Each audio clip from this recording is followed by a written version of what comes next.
তাই তিনি তার কর্তব্য নির্ণয় করার জন্য কি করলেন? কৃষ্ণকে গুরু রূপে গ্রহণ করলেন। আমাদেরও প্রভুপাদ এখানে তাৎপর্য উল্লেখ করেছেন যে প্রকৃতির কর্মচক্রে আমরা প্রত্যেকেই হতবুদ্ধি। আমাদের জীবনে কি করা উচিত, কি করা উচিত নয়, আমরা কেউ নির্ণয় করতে পারছি না। তাই আমাদের কর্তব্য, অর্জুন যেভাবে কৃষ্ণকে গ্রহণ করেছিলেন গুরু রূপে, তো অর্জুনের মতো আমাদেরকেও এরকম একজন যিনি এই গীতার শিক্ষা অনুসারে তার জীবনকে পরিচালনা করেন, সেই রকম একজন ব্যক্তিকে গুরু রূপে গ্রহণ করা। তখন অর্জুন যখন শরণাগত হলেন, ভগবান কৃষ্ণ গুরুবৎ গাম্ভীর্যে অর্জুনকে শিক্ষা দিলেন। যতক্ষণ না শরণাগত হয়েছে ততক্ষণ কিন্তু কৃষ্ণ অর্জুনকে শিক্ষা দেয়নি।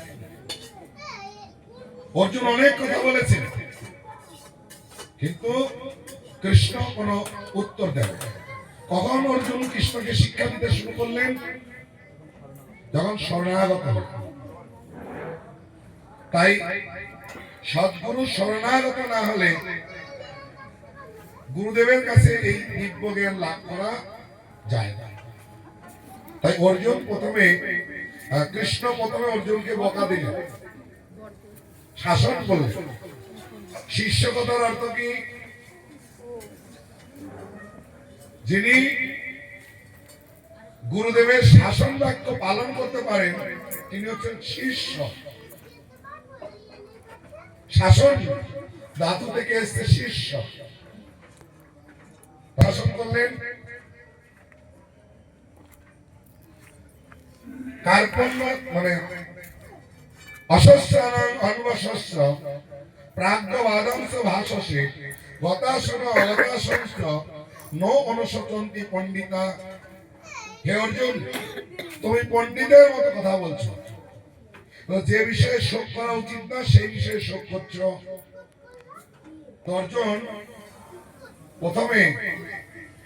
প্রথম অধ্যায়ে যে কৃষ্ণকে জ্ঞান দিয়েছিলেন, যে কথাগুলি উপস্থাপনা করেছিলেন, সেই কথাগুলি পণ্ডিতের মতো, পাণ্ডিত্যপূর্ণ কথা।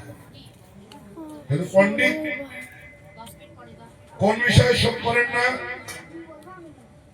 কেউ দেহ ত্যাগ করলে তার জন্য তিনি শোক করেন। কেন? এই দেহটাকে পোশাকের সঙ্গে তুলনা করা হয়েছে। ভগবত গীতার 2য় অধ্যায়ের 22 নম্বর শ্লোকে বর্ণনা করা হয়েছে, ভাষাংসি জীর্ণানি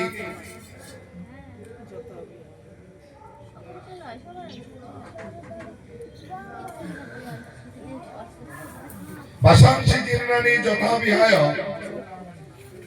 নবানি গৃহান্নাতি নরহ পরা তথা শৈলানি বিহায় জীর্ণান্ন অন্যানি সংজাতি নবানি দেহি। মানুষ যেমন জীর্ণ বস্ত্র পরিত্যাগ করে নতুন বস্ত্র পরিধান করে, দেহি অর্থাৎ আত্মা,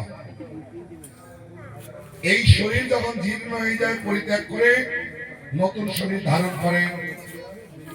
যেমন আমরা এই বস্ত্রগুলি পরে আছি, এই বস্ত্র যখন ছিঁড়ে যাবে, এরা পরিত্যাগ করে নতুন বস্ত্র যখন গ্রহণ করব, তখন ওই পুরনো বস্ত্রের জন্য কারা কারা শোক করব?